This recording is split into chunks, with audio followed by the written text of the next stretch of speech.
Ada sebuah fenomena kesehatan yang saat ini menurut saya ada yang janggal menurut saya. Bapak perhatikan sekarang. Dokter makin banyak, klinik makin banyak, rumah sakit apalagi.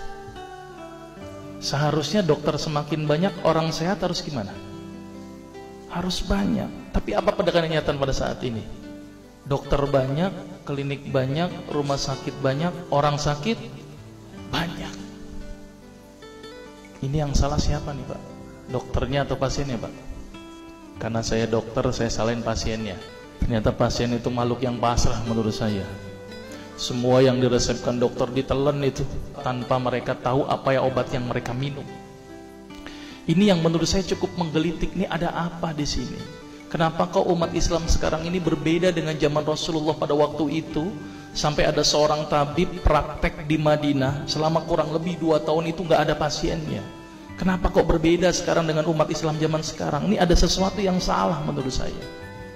Kita nggak usah jauh-jauh masalah kesehatan, masalah keseharian kita saja. Itu ternyata sudah terjadi perbedaan yang luar biasa yang berhubungan dengan masalah kesehatan. Contoh, saya contohkan. Makan sehari berapa kali? 3 kali ya, katanya 3 kali. Padahal nih ada yang mengatakan bahwa makan sebelum lapar, berhenti sebelum kenyang. Berapa kali berarti? Tidak 3 kali, terserah perut. Jadi patokan 3 kali sebenarnya dalam Islam itu tidak ada sebenarnya. Ada sesuatu yang aneh. Maka itu saya sempat berpikir, ini jangan-jangan ini ada sebuah kesalahan dalam diri saya. Maka itu saya setelah lulus dokter, saya melanjutkan kuliah lagi, tapi tidak ngambil spesialis gitu ya. Jadi saya ngambil kuliah lagi jurusan tafsir hadis gitu ya.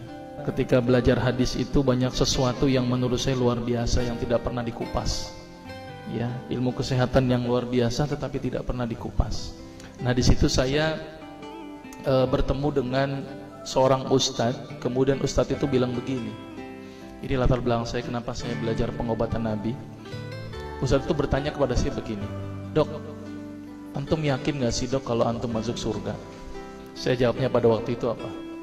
"Yakin Ustaz, saya masuk surga karena Allah menurut prasangka hambanya." Tapi Ustaz itu bilangnya lain. "Kayaknya antum masuk neraka deh." Waduh.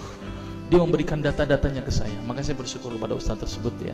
Dia ambil pada waktu itu, mohon maaf ya, saya menyebut merek, mohon maaf. Lihat dok, Lovenox, obat yang dipakai untuk mengencerkan darah.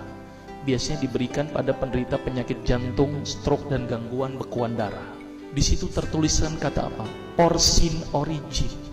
Ada yang tahu porsin? Porsin itu isinya Pak, babi Pak. Saya bilang, waduh, berarti dok kalau antum resepin porsin satu pasien, antum telan itu obatnya, kira-kira ibadah orang tersebut diterima gak sama Allah? Siapa yang dipersalahkan nanti? Diambil obat yang kedua, Atrapid. Apa itu? Insulin. Tulisannya apa? Human insulin. Jadi diambil dari manusia yang telah meninggal, diambil pankreasnya, insulinnya, yang menderita penyakit kanker pankreas, dibuatlah obat. Berarti dokter sudah menyuntikkan manusia ke dalam manusia. Diambil obat namanya analsik. Apa itu analsik? Obat untuk pusing. Ini di kalangan dokter sering resepin ini.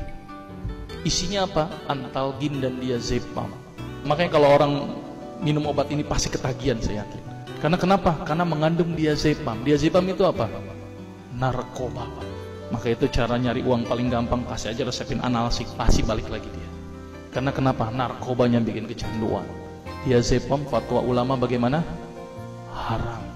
Diambil lagi obat batuk, kodein. Maka itu kita minum obat batuk langsung hilang batuknya karena kodein. Kodein ini ternyata derivat dari narkoba. Berarti dokter sudah ngeresepin narkoba. Diambil semua obat sirup di depan saya, lihat dok, ada nggak yang tidak mengandung alkohol? Semuanya mengandung alkohol. Sampai saya pikir, Masya Allah, berapa ribu pasien yang telah saya resepkan obat-obatan haram tersebut. Ini yang menjadi kegelisahan saya Pak. Terus kemudian saya melihat ada sesuatu yang salah. Kenapa? Karena agama Islam tidak dipelajari secara benar.